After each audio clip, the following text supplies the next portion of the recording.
বিসমিল্লাহির রহমানির রহিম। সবাইকে জুমা মোবারক। আসসালামু আলাইকুম এভরিওয়ান। সবাই কেমন আছেন? আশা করি অনেক ভালো আছেন। আলহামদুলিল্লাহ আমরা ভালো আছি।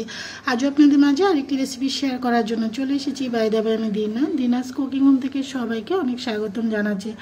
আজকে আপনাদেরকে খুবই মজাদার একটা রেসিপি শেয়ার করছি, কোনো রকম ঝামেলা ছাড়া, মাত্র দুটো উপকরণ দিয়ে ক্রিস্পি ফ্রেঞ্চ ফ্রাই খেতে আমরা সবাই খুবই পছন্দ করি। বাইরে যখন বের হই বা একটু ঘোরাঘুরি করি রেস্টুরেন্টে যাই, তখন কিন্তু আমরা সবাই কম বেশি ফ্রেঞ্চ ফ্রাইটা এখানে অর্ডার দিয়ে থাকি রেস্টুরেন্টগুলোতে। যদিও ওইগুলো মুচমুচে থাকে না, তবে আপনারা চাইলে এইভাবে মাত্র দুটো উপকরণ দিয়ে ক্রিস্পি ফ্রেঞ্চ ফ্রাইগুলো বিকেলে চায়ের আড্ডায় পরিবার পরিজন নিয়ে এবং অতিথি আপ্যায়নে এবং বাচ্চাদের টিফিনে লোভনীয় ক্রিস্পি ফ্রেঞ্চ ফ্রাইগুলো উপভোগ করতে পারেন। আশা করি সবাই ভালো লাগবে আজকের এই সুস্বাদু রেসিপিটি। ফ্রেঞ্চ ফ্রাই তৈরি করার জন্য আজকে দুটো উপকরণ আমি শুধু ইউজ করব। এই দুটো উপকরণ দিয়ে খুবই মজাদার ক্রিস্পি ফ্রেঞ্চ ফ্রাই তৈরি করব। এখানে আমি 4 পিস আলু নিয়েছি। আলুগুলো কীরকম লম্বা লম্বা করে কেটে নিয়েছি সেটা দেখাতে গেলাম না। আমরা আসলে কম বেশি সবাই ফ্রেঞ্চ ফ্রাই আলুটা কীভাবে কাটতে হয় সেটা কিন্তু আমরা সবাই জানি।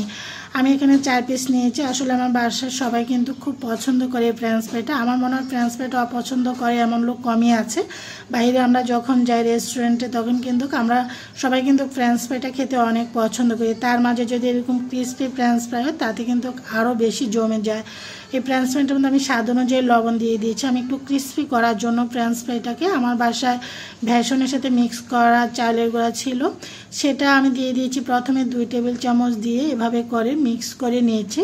ভেষন না থাকলে আপনারা আটা ময়দা যেটাই থাকুক না, চালের গুঁড়াটাও অবশ্যই মিক্স করবেন, এতে করে এটা অনেক ক্রিস্পি হবে।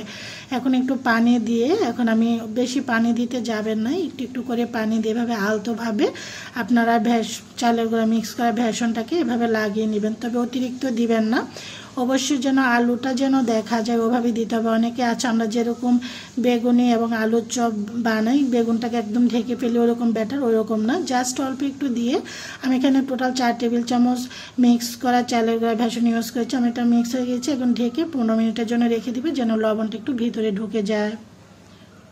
আগে থেকে আমি ফ্রাইং প্যানটা বসিয়ে রেখে দিয়েছি। এখন একটা একটা করে আমি ফ্রেঞ্চ ফ্রাইগুলো ছেড়ে দিচ্ছি। আর এটা সিদ্ধ করার কোনো প্রয়োজনই নেই। আপনারা জাস্ট এখানে ভেষনটা মাখিয়ে, লবণটা মাখিয়ে এখানে রেখে দেবেন 10-15 মিনিট মতো। লবণটা কিন্তু ইজিলি ঢুকে যাবে। আর সিদ্ধ করার কোনো প্রয়োজন নেই, কোনো ঝামেলায় পোহাতে হয় না এটার। তো আমি দিয়ে দিয়েছি হলো এখানে আলুগুলো দিয়ে। এখন যখন 1 মিনিট পরে এখন একটা কাবাব কাঠি দিয়ে এভাবে করে ছাড়িয়ে নিচ্ছি, যেন কোনোটার গায়ে কোনোটা যেন লেগে না থাকে। এতে করে আমার উল্টাতে খুব সুবিধা হয়। আমি চুলাটাকে মিডিয়াম টু হাই ফ্লেমে রেখে ফ্রেঞ্চ ফ্রাইগুলো ভেজে নিচ্ছি। এর মাঝে আমি কয়েকবার করে উল্টিয়ে পাল্টিয়ে দিয়েছি। তো আমার ফ্রেঞ্চ ফ্রাইগুলো কিন্তু আস্তে আস্তে হয়ে আসছে। এই যে দেখুন, আস্তে করে আমি একটু গোল্ডেন কালার করে ফ্রেঞ্চ ফ্রাইগুলো ভাজবো, এতে করে অনেক ক্রিস্পি হয়। এই ফ্রেঞ্চ ফ্রাইটা ক্রিস্পি, উপরেরটা ক্রিস্পি, ভিতরেরটা অনেক সফট থাকে, খেতে অনেক বেশি ভালো লাগে। তা আমি আবার একটু নেড়ে চেড়ে দিচ্ছি যেন খুব সুন্দর ভাজা হয়। আমার ফ্রেঞ্চ ফ্রাইগুলো কিন্তু ভাজা হয়ে গিয়েছে এবং এতটাই ক্রিস্পি হয়েছিল, এগুলোর ন্যাচারাল আওয়াজটা শুনলে আপনারা বুঝতে পারতেন কতটা ক্রিস্পি হয়েছে। এখন তেলটা ঝরিয়ে আমি একটা সার্ভিং প্লেটে এই ফ্রেঞ্চ ফ্রাইগুলো উঠিয়ে নিব।